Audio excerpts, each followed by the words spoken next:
pertemuan ini kita akan mereview saja, tapi dalam bentuk studi kasus. Gitu. Nanti saya akan mereview sedikit terkait dengan apa yang akan kita bahas di sini. Tapi sebelum kita mulai, kita berdoa dulu untuk saya masing-masing berdoa mulai.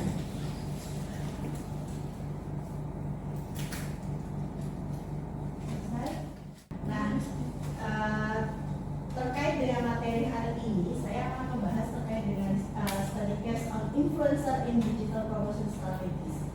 Bagaimana peran seorang influencer itu sangat mempengaruhi teman-teman, apalagi konsumen, untuk membeli suatu produknya. Berapa besar sih peran mereka sehingga kita tuh mau membeli produk itu. Kenapa saya ambil dari semua rangkuman materi itu terkait dengan promosi digital influencer ini? Karena inilah yang menjadi tolak ukur kita, salah satu tolak ukur teman-teman untuk membeli suatu produk. Jadi itu berikut beberapa penjelasan apa itu yang istilah dari influencer itu apa dan seberapa besar pengaruhnya influencer itu terhadap pemasaran kita. Nah, kami contohnya gitu kan, berapa produk, dan sekarang kamu mempromosikan produknya di bidang apa? Fashion sama healthy gitu. Fashion dan healthy. Kenapa nggak makanan? Makanan juga bisa termasuk ke healthy, makanan-makanan sehat gitu.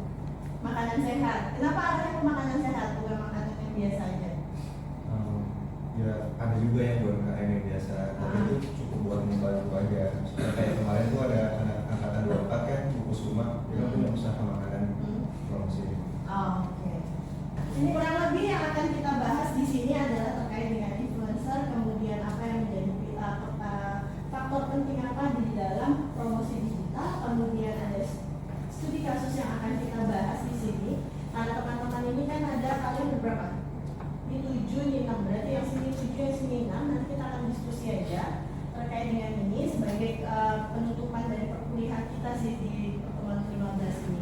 Kemudian nanti teman-teman membuat studi kasus dan menganalisa strategi apa yang perlu dilakukan di dalam atau dalam mengevaluasi kasusnya ini. Kemudian di situ ada nanti proses pembelajarannya, tujuannya berapa sih? Akhirnya teman-teman melakukan studi kasus tersebut dan yang terakhir kita adalah kesimpulannya seperti biasa. Ya. Ini sudah saya skip.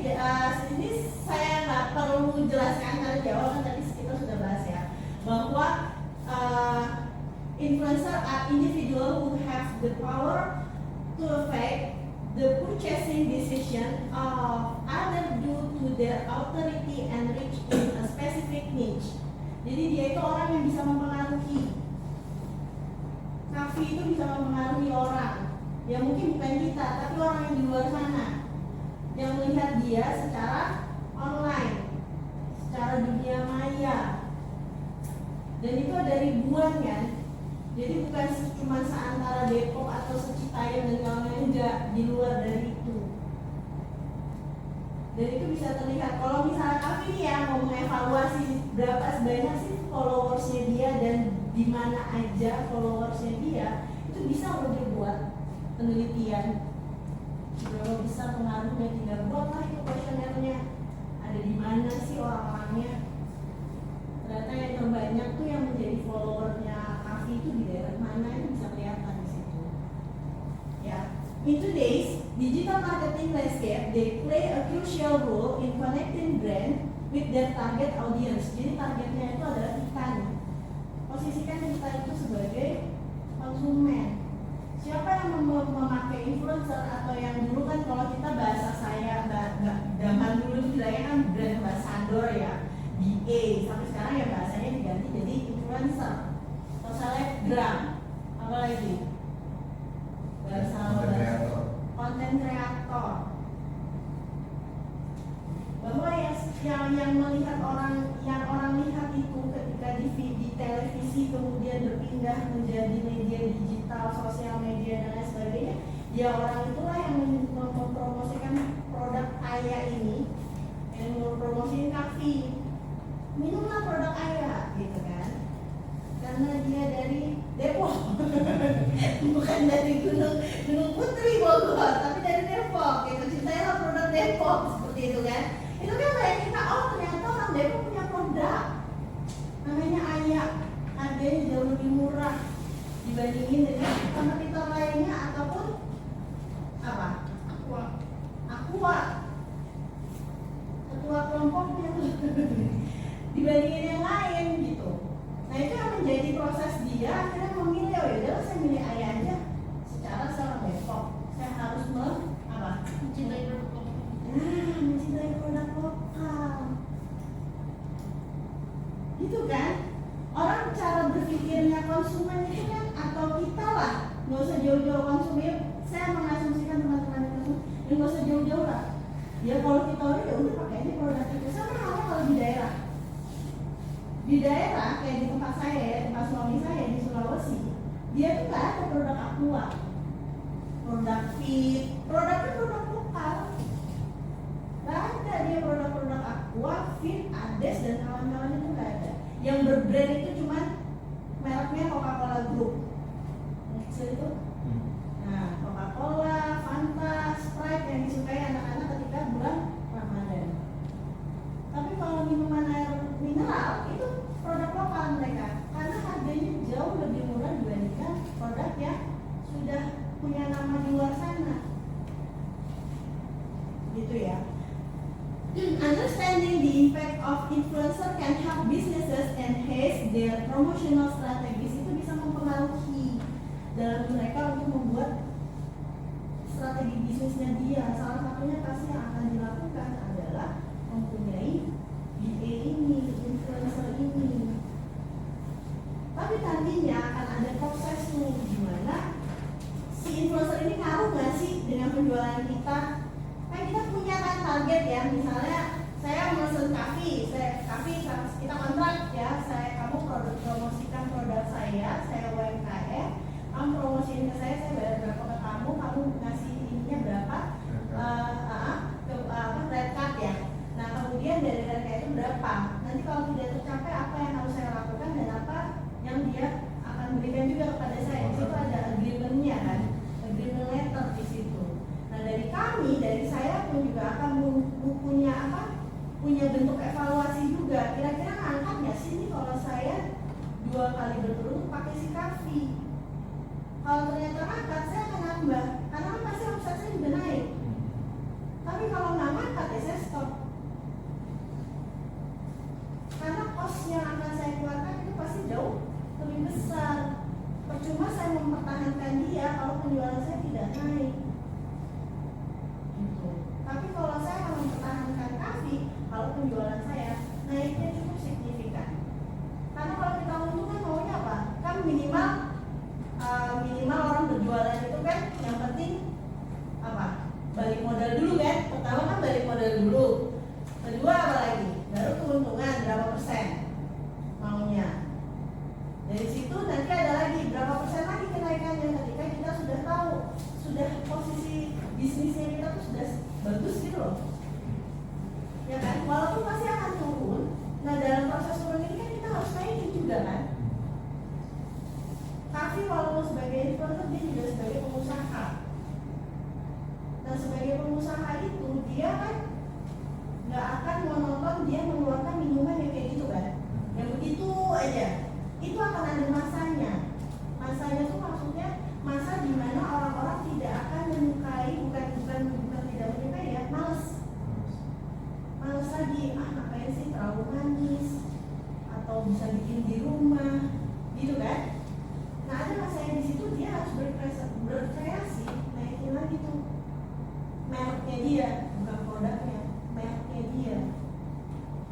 Produk akan itu, tapi dia akan menambah kan produknya. Biar lebih variatif. Karena kalau perusahaan atau usaha yang bergerak di bidang kuliner atau minuman itu ya itu tadi saya sampaikan, kita itu luar biasa cepat cepat bosennya, apalagi kecuali ya kalau di warkop mah ya udah ya standar ya, di warkop kan cuma Indomie apalagi kopi kan. Tapi orang-orang yang memang saya kemarin menyampaikan di forum itu bilang bahwa dan itu memang divalidasi oleh salah satu dosen, memang saat ini orang-orang itu FOMO-nya luar biasa. Bahkan bukan di daerah saya sekarang, maksudnya kita di DKI Jakarta ya, di Jabodetabek, di luar dari Jabodetabek pun di daerah itu juga FOMO-nya luar biasa. Orang punya hidden gem sampai ke pelosok, dan itu dicari sama kita. Saking pengennya apa? Kita eksis kan? Ngerasain Iya, sebenarnya kan kalau misalnya kayak restoran, coffee shop, apa segala macam kan sama aja, gitu loh. Cuman kan yang menonjol itu apa gitu? Kalau misalnya kita ngomongin soal produknya Kafi aja ya sebagai sampel di sini, Kafi yang punya, kan gitu kan? Udah dapat nilai plus tuh dia tuh, Kafi yang punya, dia sebagai BA-nya gitu, dia sebagai influencer-nya terhadap produk tersebut. Yang kedua apa? Harganya yang affordable. Dari yang kalangan bawah sampai kalangan atas pun itu bisa. Bahkan yang kalangan atas mau dia pesen sampai berpuluh-puluh udah masuk lah. Gak ada ininya lah, gak ada nilainya buat dia gitu loh. Yang penting dia bisa membeli gitu. Dan yang kalau menengah ke bawah ya dia bisa membeli lah. Saya bisa beli kopi yang orang-orang rasakan, yang saya tidak bisa rasakan. Apa kalau mau rasakan? Nah itu. Ya memang kalau influencer itu pengaruhnya ya luar biasa, apalagi kalau untuk yang jangkauannya luar sana di ujung dari Sabang sampai Merauke, siapa sih yang akan kenal sama Kafi misalnya gitu? Oh iya saya tahu, itu ya mungkin ya, kenal Mega nggak sih? Oh Mega nggak bakal kenal dia, orang saya nggak pakai ini kan, Instagramnya saya hide. Dia menghindari orang-orang yang kepo, kalau itu saya menghindari dari orang-orang yang kepo. Nah pentingnya dari digital promosi allows brand to reach a larger audience instantly and effectively. Jadi influencer itu bisa mendapatkan follower yang lebih luas dan lebih cepat. The enhanced brand awareness by leveraging social media platform and online communities. Yang ketiga adalah engaging influencer can create authentic connection with potential customer leading to increased sales. Jadi diharapkan dengan adanya influencer ini bisa teman-teman untuk menaikkan penjualannya. Ya, seperti yang tadi dari penjelasan di awal. Sekarang saya kasih waktu teman-teman 20 menit.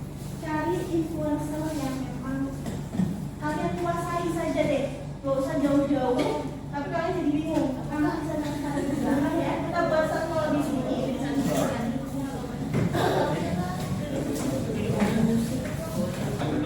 Nah, silakan. Nah, si teman-teman yang di sana yang ngebantu. Tenang aja, mereka kan supporting kamu. Silakan. Iya. Kita dengerin ya. Mereka mengambil influencernya siapa? Assalamualaikum warahmatullahi wabarakatuh. Waalaikumsalam warahmatullahi wabarakatuh. Ya, di sini kelompok saya ngambil namanya dari David Brandy, David Gadgetin. Bang David. Bang David itu siapa? Hai guys, Oh ya itu. Yang siapa pakai hak cipta? Kenapa pakai hak cipta kamu? Terus hak cipta? Karena dia pakai hak cipta kita. Oke lanjut. David. Ya, target audiensnya usia dari 18 sampai 35 tahun yang tertarik pada teknologi. Ya. Yang kedua, penonton yang mencari review jujur dan mendalam sebelum membeli produk. Yang kedua, jenis promosi yang dilakukan, review produk,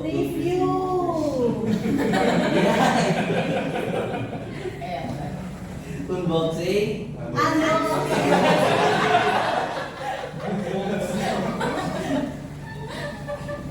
sponsor, kolaborasi, aplikasi dan smartphone dan event. Ya, Kemudian yang ketiga tingkat engagement ya, ya, ini pertama sangat tinggi karena kontennya informatif. Yang kedua, gaya pembawanya santai, jujur, dan relax. Yang ketiga, kolom komentar aktif dari followers untuk berdiskusi. Yang keempat, kesesuaian brand dengan influencer. Yang pertama, sangat cocok untuk brand smartphone, aplikasi, dan teknologi. Yang kedua, David dikenal jujur dalam review sehingga kredibilitasnya tinggi. Yang ketiga, relevan untuk membeli, cari kualitas.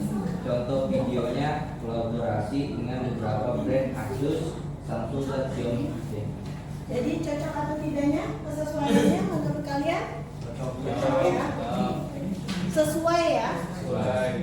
Buat Bang David itu dari influencer yang lainnya. Nah, Jadi tadi seperti kita jelasin kan, dia tuh kalau pembawaan itu santai, relax, nggak, maksudnya ke kredibilitas dia itu tinggi.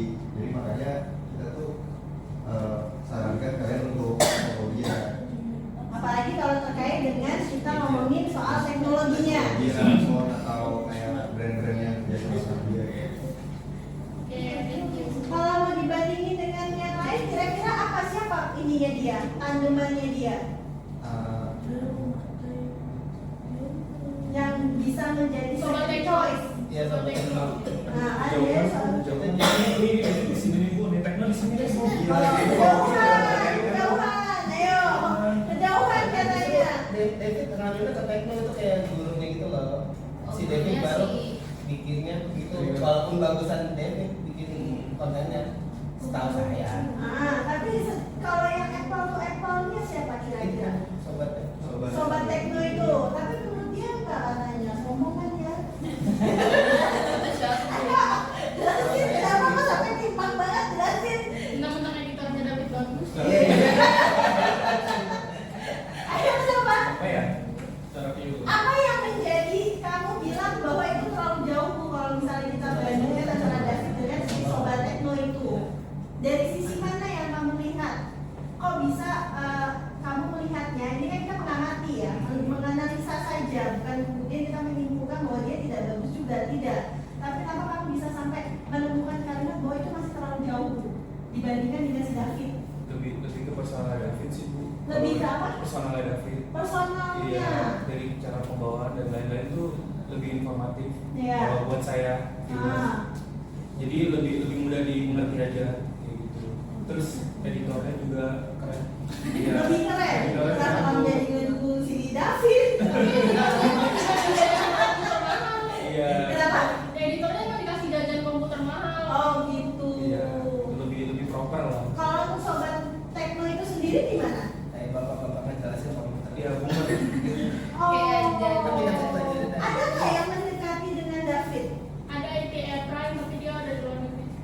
Oh, orang asing, bukan orang Indonesia. Kalau yang orang Indonesia, Oh iya jaga review. siapa?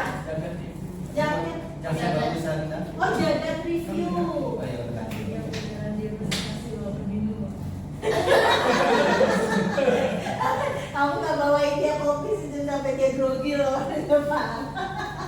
Jagat Review itu hampir mirip sama dari mulai dia menyampaikan apa namanya pesan terhadap produk tersebut sampai endingnya hampir sama. Iya, kalau pembawaan sama kan? yang di informasinya sama, dari bicaranya beda, sama-sama bicara banget. Sama. Ya, gaya bicaranya. Alur bahan pembicaranya itu sama dengan Jagat. Siapa di sini tahu Jagat? Atau yang sudah melihat review? Karena saya nggak terlalu mengikuti ya kalau dengan teknologi saya nggak terlalu. Kalau untuk Sobat Tekno tahu, tapi dia tuh aktifnya di YouTube. Kalau di Instagram nggak tahu, coba katanya ada komparasi dari si David Gadgetin itu. Enggak, ini udah nggak ada. Instagramnya ada nggak Sobat Tekno? Enggak, sekarang jadi Jagat. Oh itu nggak tahu. Jagat. Dari internal. Nggak ada itu lah. Makanya. Sekarang ada.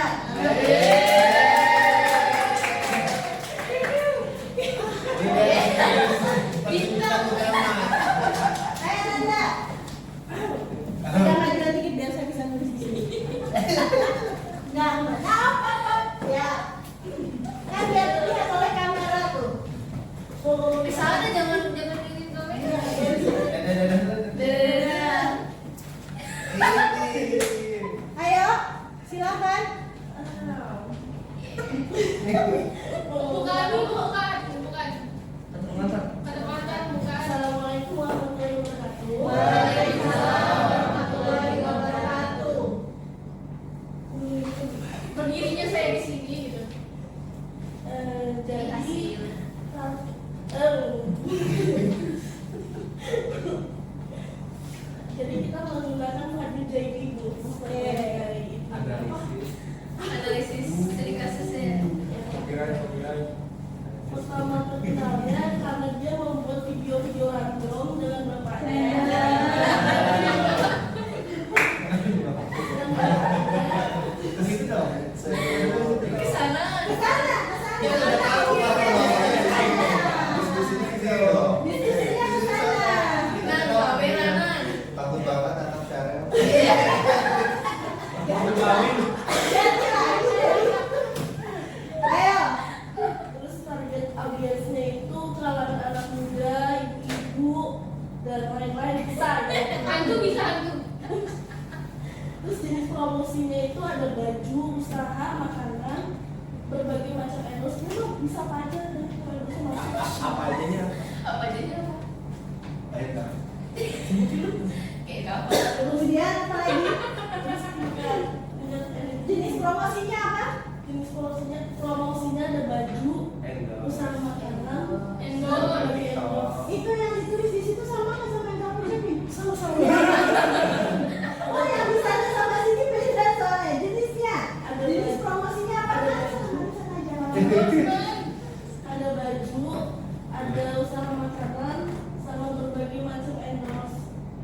Terus tingkat Sampai bingung, ibu Mega mau nulis apa? ya saya bingung. Ini unboxing, sponsorship itu maksudnya gimana? Itu kan jenis barangnya ya. Nah yang promosinya bentuk kerja sama promosinya itu berupa apa? Endorsement. Nah, endorsement. Kemudian baju.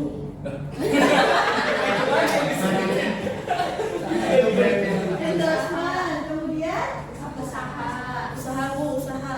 Endorsement usaha, ya kan di sini. Kemudian apa lagi? Makanan, ya. Review makanan, review. Nggak ada tuh di kertas buku, ada tuh.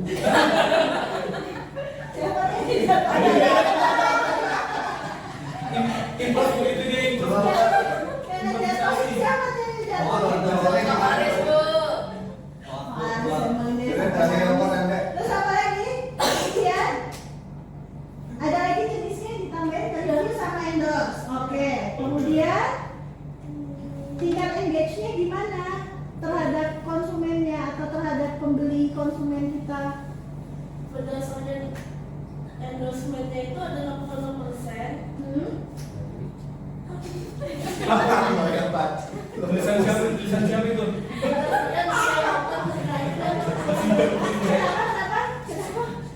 Sombong banget. Tahu, Bu.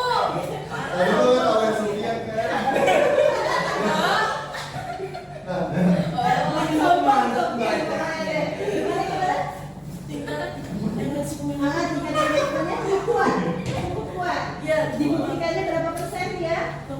66% minatnya terhadap produk tersebut. Kemudian bagaimana dengan kesesuaiannya selama dia melakukan endorsement ataupun apa tadi nge-review? Cocok atau tidak?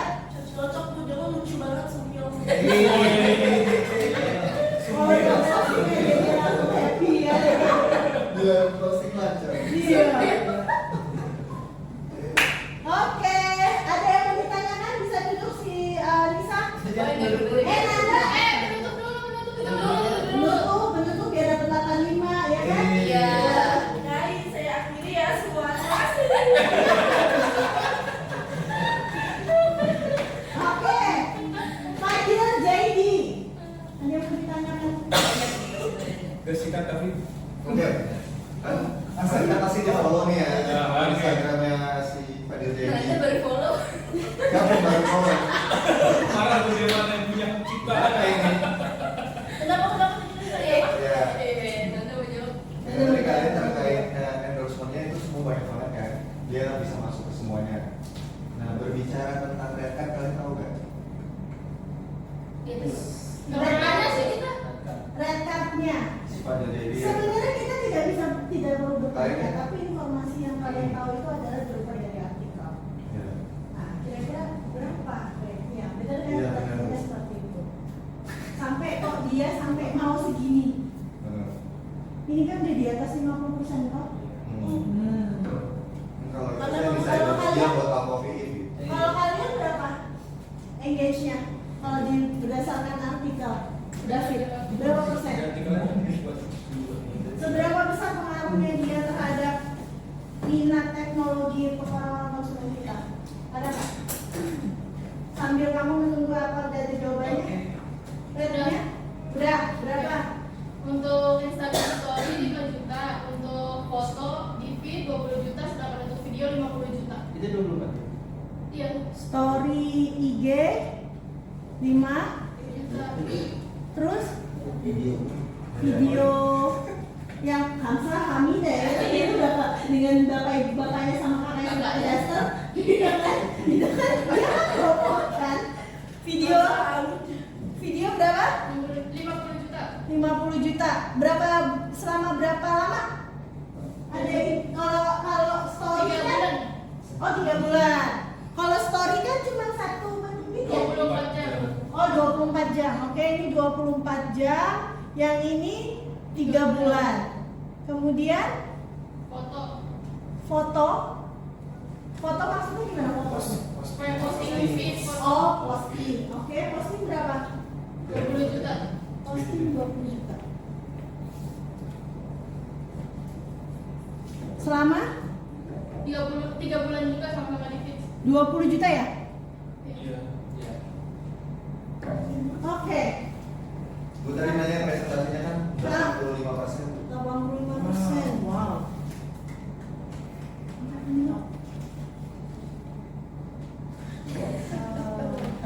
Tinggi juga untuk tinggi juga orang percaya terhadap dia. Iya, Iya. Bukan.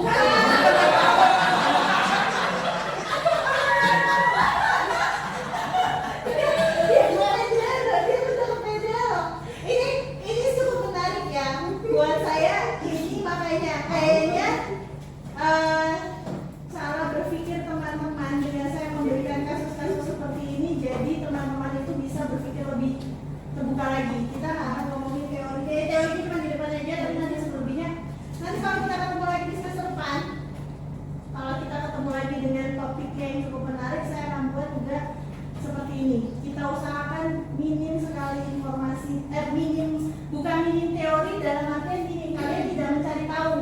Otomatis kan kalian harus mencari tahu dengan sendirinya, bukan dari saya. Tapi dengan penyontohan kayak gini kalian jadi lebih paham bahwa oh iya, ya opsi pilihan juga sih nantinya kalau jadi influencer itu benar-benar menjanjikan ya untuk kita seorang yang memang kuliahnya pun di manajemen. Oke ya, saya ucapkan terima kasih untuk partisipasi teman-teman di 15 kali pertemuan. Saya mohon maaf sekali lagi kalau ada saya salah kata. Kemudian kalau kita ketemu lagi minggu depan atau semester depan, jangan bosan sama saya.